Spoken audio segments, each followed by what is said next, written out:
Hello, this is Mario Lombardo, Eric Woolley. And Kate Radio. and this is our project on hypovolemic and cardiogenic shock. Shock is a serious medical condition where tissues are not getting enough oxygen and nutrients, often due to the lack of blood flow. All right, the first topic that we're going to be discussing is hypovolemic shock. It is an emergency condition where there is a severe blood or fluid loss, making the heart unable to pump enough blood into the peripheral, leading to multiple organ failure.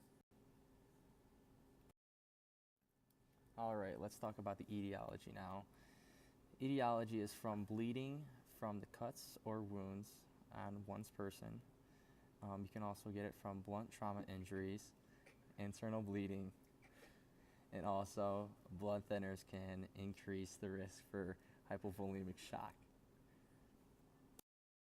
Okay, signs and symptoms of hypovolemic shock include anxiety, restlessness, hypotension, otherwise known as low blood pressure, weak and thready pulse, cyanosis due to vasoconstriction.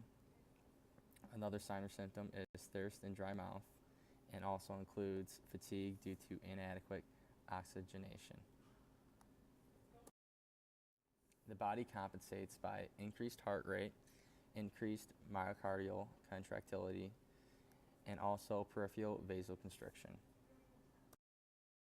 Without treatment, hypovolemic shock can lead to inadequate tissue perfusion. It also causes organ ischemia and can lead to multiple organ failures.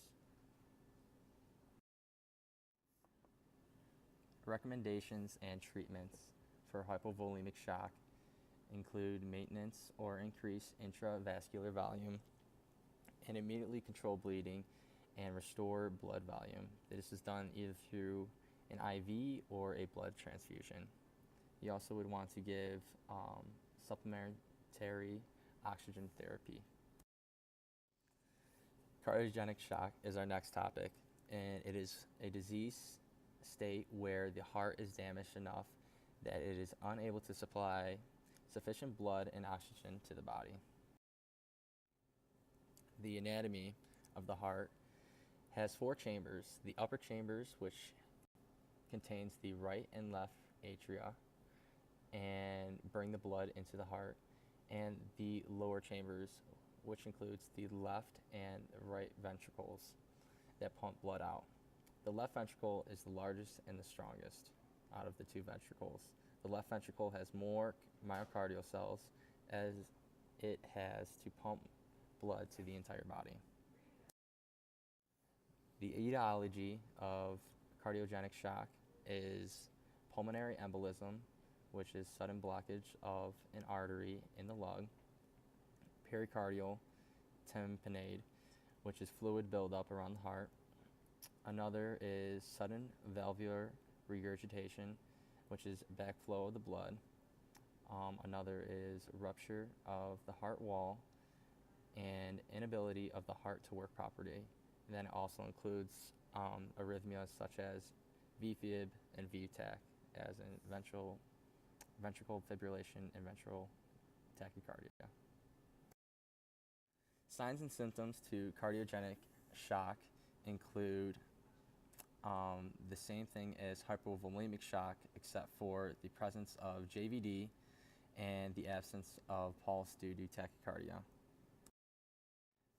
The body compensates by hyperventilating to get rid of the buildup of CO2, which is carbon dioxide, and vasodilation to decrease the workload of the heart. Without treatment, cardiogenic shock causes peripheral ischemia due to lack of adequate blood flow to the tissues. Without intervention, multiple organ failure will occur. Recommendations and treatment to cardiogenic shock are improve overall health, such as diet, exercise, quitting smoking, etc. Medication to treat hypertension and cholesterol levels. Maintain cardiac output and pumping action and these drugs would be such as epinephrine, dopamine, dobutamine, norepinephrine, and you can also use stents or cabbage to restore blood flow.